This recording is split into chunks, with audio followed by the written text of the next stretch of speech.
तरबूज जो गर्मियों का सबसे सुरक्षित फल माना जाता है, वही अचानक मौत की वजह कैसे बन गया। मुंबई की इस घटना के बाद एक सच सामने आ रहा है जो आपको कोई नहीं बता रहा। दोस्तों, यह घटना सुनकर मन में डर आना स्वाभाविक है। सोशल मीडिया पर अफवाहें फैल रही है, रात को फल मत खाओ, तरबूजा में केमिकल है, फल खाना बंद करो। लेकिन असली बात यहाँ से शुरू होती है। क्या सच में तरबूज खतरनाक है या कुछ और हो रहा है जो हमें कोई नहीं बता रहा? आज इस वीडियो में हम यही समझेंगे साइंस की भाषा में, बिना डर के।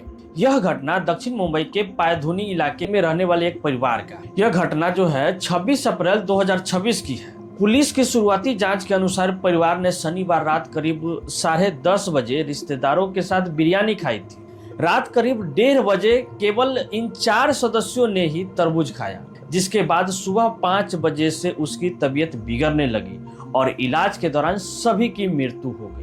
ये कोई अकेली घटना नहीं है। हर साल गर्मियों में जब तरबूज का सीजन आता है, ऐसी खबरें आती हैं। लोग बीमार पड़ते हैं, कभी कभी मौत भी होती है और हर बार लोग तरबूज को दोष देते हैं। लेकिन यहीं पर सबसे बड़ा सवाल है, क्या तरबूज दोषी है या कुछ और चल रहा है? अब ध्यान से समझिए। तरबूज एक ऐसा साधारण फल है जिसमें 92% पानी, नेचुरल शुगर और विटामिन है। हजारों सालों से इंसान इसे खाता आया है, तो फिर अचानक यह जहर कैसे बन गया?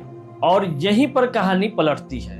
असल में तरबूज नहीं बदला, हमारा खाने का तरीका बदल गया। आखिर ये घटना कैसे हुआ, विज्ञान क्या कहता है, आइए समझते हैं। तरबूजा में पानी और मीठापन बहुत ज्यादा है। जैसे ही आप इसे काटते हैं, यह सैल्मोनेला और ई कोली जैसे बैक्टीरिया के लिए समझिए कि एक 5 स्टार होटल बन जाता है। गर्मी में, नमी में, खुले में 2 घंटे में लाखों बैक्टीरिया पनप जाते हैं और 4 घंटे में करोड़ों हो जाता है। और वो तरबूजा जो सड़क के किनारे घंटों कटा रहता है, वो अब फल नहीं रहा, वो अब जहर बन जाता है। इसका दूसरा कारण है जहर बनने वाले बैक्टीरिया, स्टेफिलोकोकस और बैसिलस सीरियस बैक्टीरिया। ये बैक्टीरिया टॉक्सिन बनाते हैं। यह टॉक्सिन इतने खतरनाक होते हैं कि उल्टी, दस्त से शुरू होकर किडनी और लीवर तक फेलियर कर सकते हैं। और सबसे डरावनी बात, यह टॉक्सिन आप पका कर भी नष्ट नहीं कर सकते। तरबूजा की बाहरी सतह पर मिट्टी होती है,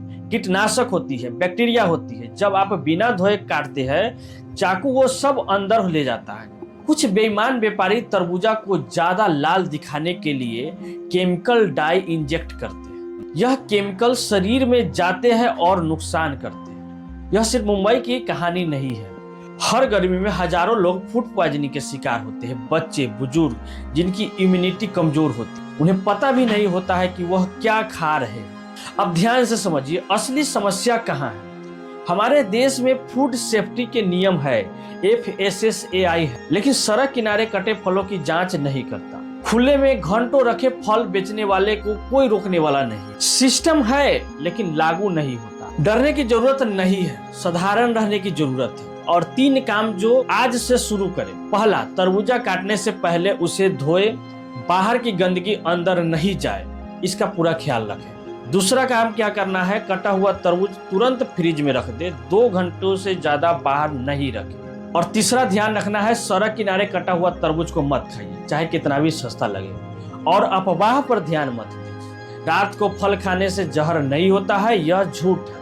खाने के बाद फल नहीं खाना चाहिए, यह भी झूठ है। साइंस कहता है तरबूज सुरक्षित है, बस सही तरीके से खाइए। दोस्तों, मुंबई का वो परिवार जिनकी मौत की असली वजह तरबूज नहीं थी, वजह थी लापरवाही, मिलावट और एक ऐसा सिस्टम जो खाने की सेफ्टी को गंभीरता से नहीं लेता।